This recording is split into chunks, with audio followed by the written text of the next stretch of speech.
반갑습니다.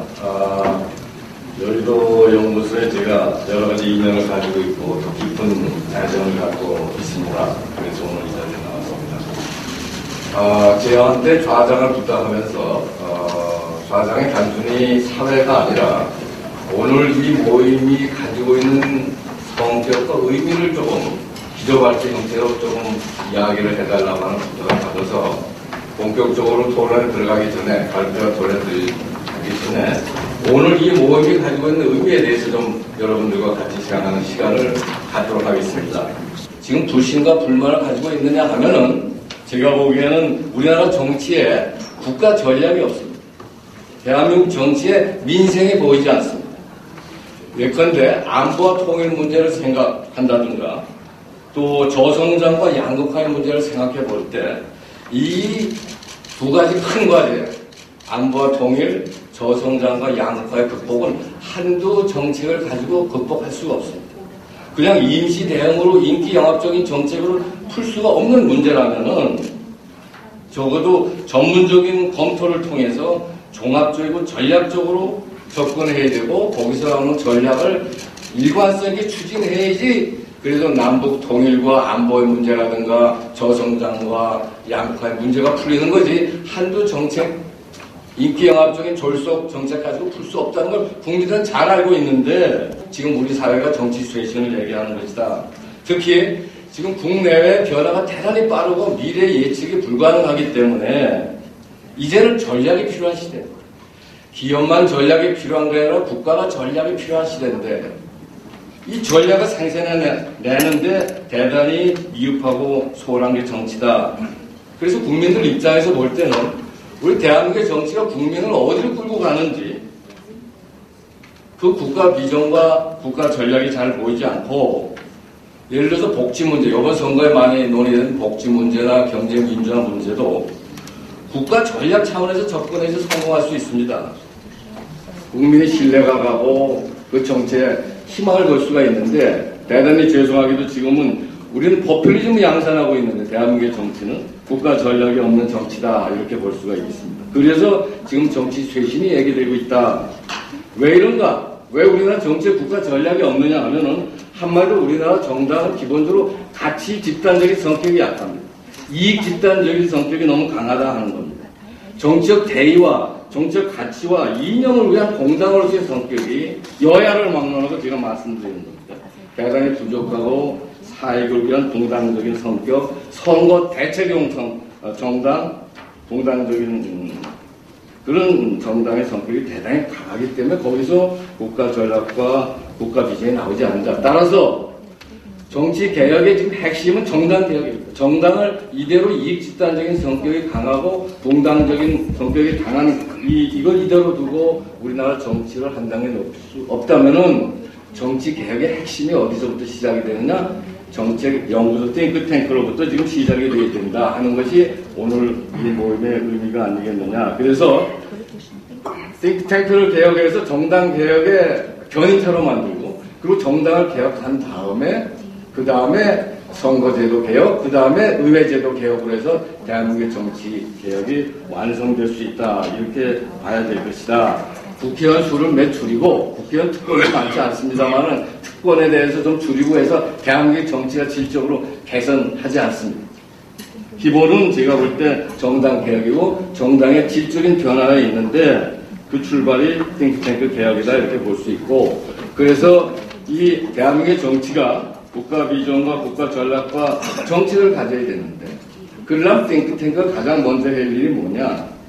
대한민국의 정당이 그 정당 자체가 제가 볼 땐 세계관과 역사관을 가진 정당으로 변모해야 됩니다. 정당의 철학과 사상을 가지고 있어야 됩니다. 대한민국에 지금 있는 새누리당은 어떤 국가 발전 철학과 어떤 국민 통합 사상을 가지고 있느냐를 지금 물어야 되고 그거를 띵크탱크가 생산해야 됩니다. 이 올바른 철학과 사상의 기초 없이 정책이라고 하는 것은 전략이라고 하는 건 쓸 수가 없어요.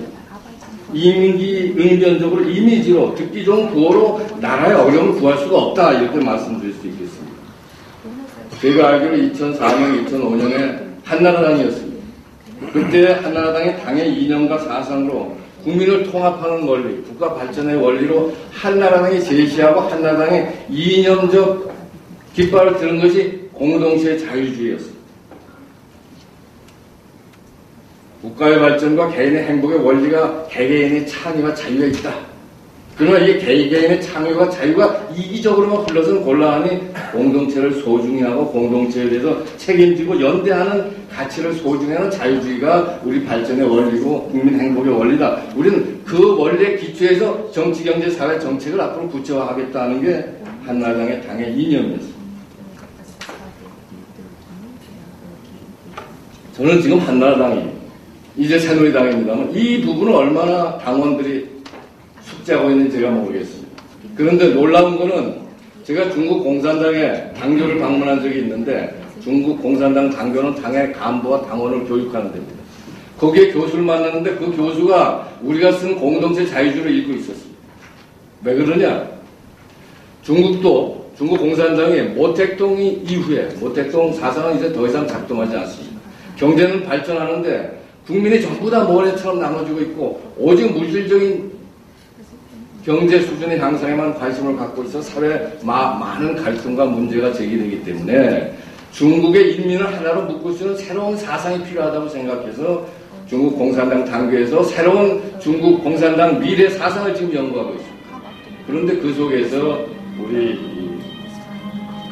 공동체주의 자유주의에 대해서 깊은 관심을 갖고 여기서 와서 책을 사가지고 가서 자기들이 교수들이 연구한다는 얘기를 제가 들었습니다.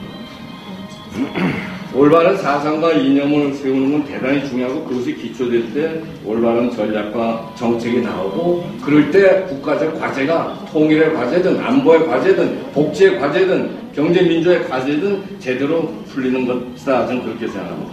그래서 저는 앞으로 당개혁의 핵심의 여의도 연구소가 등장해서 당개혁의 견인차가 되고 당의 개혁을 주도해야 되는데 그런 의미에서 지금 늦었지만 대단히 늦었지만 우리가 여의도 연구소 개혁을 지금 논의하는 건 대단히 중요한 일이고 대단히 경화할 일이다 이렇게 말씀드리겠습니다.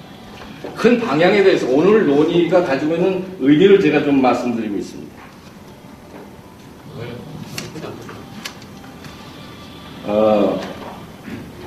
여의도 연구소의 개혁의 방향과 당의 개혁의 방향이 같이 물려가는 일이 따로따로 올 수가 없습니다. 첫째로 제가 보기에 연구소 개혁을 통해서 지금까지 말씀드렸던 당의 사상과 철학, 이념과 가치, 국가 목표와 국가 전략을 제시하는 것이 가장 시급합니다. 어떤 분들은 이념의 시대가 끝났다 그럽니다. 끝났다. 이제는 합리적이고 중도적인 정책만 가지고 선거에서 이기면 된다고 하는 주장을 하는데 그게 잘못된 생각입니다. 20세기적인 이념의 시대는 끝났습니다. 그러나 우리 한반도는 아직도 20세기적인 이념의 좌우 갈등이 진행되고 있을 뿐만 아니라 21세기의 국가 과제를 풀려면 더 깊이 있는 철학과 사상이 필요한 시대다. 저는 그렇게 생각합니다. 수시로 바뀌기 때문에 항상 정책은 성공할 수가 없다. 이렇게 볼 수가 있지 않겠느냐. 우리 민주통합당, 제가 존경하는 우리 원의원 와 계시지만 민주통합당이 지금 왜 혼란스러워합니까? 왜 안에서 정리가 안 되고 있습니까? 사상과 가치의 정리가 아직 안 됐기 때문이다. 저는 그렇게 보는 겁니다. 우리 새누리당은 어떤 사상과 철학을 가지고 대한민국을 끌어갈 것인가를 확실하게 띵크탱크가 제시해야 되고 이걸 위해서는 여의도 연구소만 갖고 부족합니다. 우리나라의 많은 정책 세력과 연대하고 특히 해외에 있는 정책 세력과도 연대해서 광범위한 띵크넷을 형성해야 된다 이렇게 볼 수 있습니다. 두 번째, 당의 철학과 사상, 이념, 가치, 비전